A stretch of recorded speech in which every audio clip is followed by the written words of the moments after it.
guys, so it's Vlogmas day 8 today and we're trying out the Glam Glow Super Mud Clearing Treatment, and I have this one here which is the Super Mud. So this is supposed to be, I think, in particular for oily skin. So I'm going to open it up and it looks like this, so very shiny.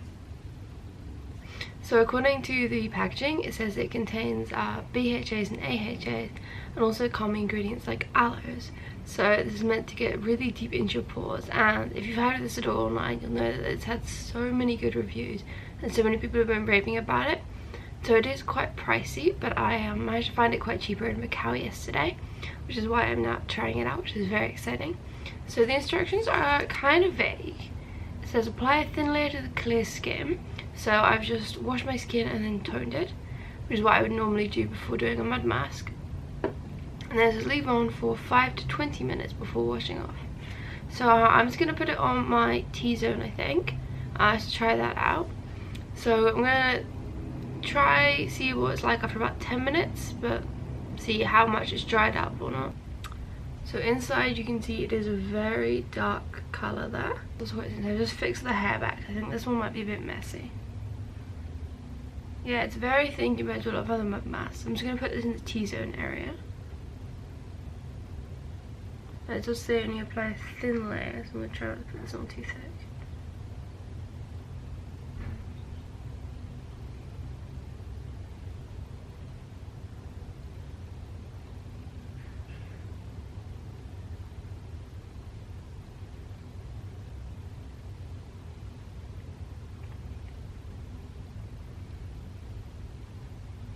So I'm just going to bring it down a little bit here, just because that's actually where I have a lot of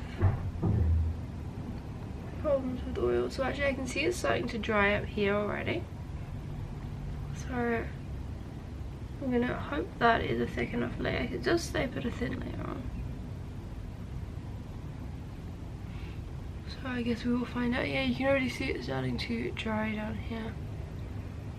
So you definitely do have to apply this quite quickly, or it's gonna, like, the part you start with is gonna dry before you finished. So that is impressively messy.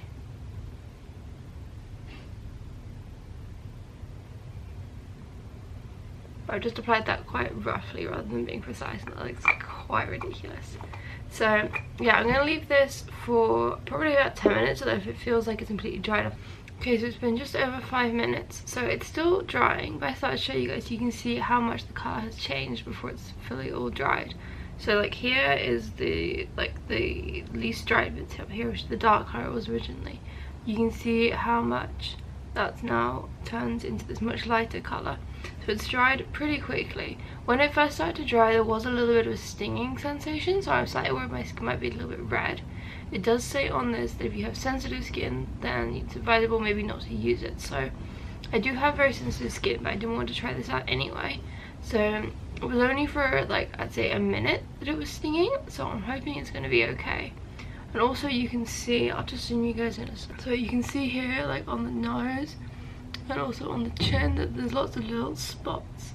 So these little spots are supposed to show where it's collected the oil. So I do have very oily skin, so you can really see, especially if you compare it to like these bits where there isn't much oil. Okay, there's not really many little dots here. Then there's loads of dots, especially on the nose and also on the chin here. Okay, so I'm just gonna wait for this to finish drying, which I imagine will probably bring it to about 10 minutes. Then I'm gonna wash this off and then check in with you guys to see if it looks any different. Okay, so I've washed it off. So I think on the nose, it's actually made quite a big difference. I feel like it looks a lot cleaner now. As you can see, my skin is slightly red, and I think because I have sensitive skin, it has slightly irritated it, but not too badly. So if you do have sensitive skin, you can use it. I just wouldn't leave it on too long. One thing to note is that if you can kind of see here, I've got like a very open pore, and because it's very thin consistency, the mud mask has actually gone into that. And it's proving quite hard to get out. Something I'm going to have to sort of pimple patch that to get that out. So if you do have anything like that and you want to use this mask, I would just put a pimple patch over it first before applying the mask. But yeah, I think that actually has worked. I'd say it's worked more on my nose than it has on my chin. but I definitely do think it has made a difference, which is not something you can see straight away with a lot of matte masks. So I think although this is a little bit pricier, it is a very thin consistency, so you will get quite a lot of use out of this. It does say to use it 1 to 3 times a week. It is quite a drying mask, so I would say that, yeah, even if you have oily skin, I wouldn't personally use it that many times a week. But I'm going to be trying this out, using it maybe once, twice a week over the next month or so, and seeing how that goes. So I'll give you guys an update probably in January on that. So I hope you guys enjoyed this, and I will see you tomorrow for Vlogmas Day 9.